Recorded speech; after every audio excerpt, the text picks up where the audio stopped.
चाललेली आहे। अनेक ऑनलाईन कामाच्या ताणामुळे आमच्या महाराष्ट्रामध्ये अनेक अशा घरपोच योजना कर्मचारी दगावत चाललेले आहेत। आणि मग त्याला न्याय कोण देणार आहे? काम तुमचं करायचं आणि आम्ही फुकट मरायचं हे भविष्यामध्ये आम्ही आता खपवून घेणार नाही हे सांगायसाठी तर खरं तर आम्ही इथे आलेले आहोत। अनेक महिलांना ज्या कामावर आधारित मोबदला मिळतो आहे ते सुद्धा या त्या नावाखाली काटण्याचा समाधा हे सरकार करतोय।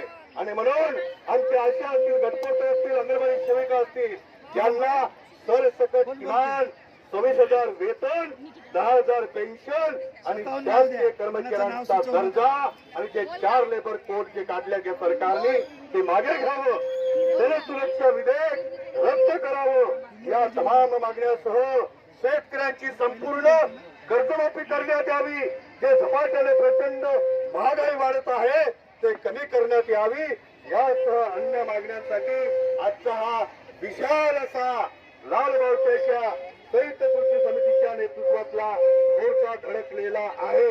आजच्या या मोर्चाकरता उपस्थित आमचे रवींद्रजी उमाटे, मध्यवर्ती संघटनेचे आमचे सहकारी नेते माऊलीकर साहेब, राजेश भाऊ पिंजूरकर, इतर अरुण वेलकर, विविध संघटनांचे पुढारी, जे जे पुढारी असतील त्याने मी तिथे बोलता आहे तिथे यावं।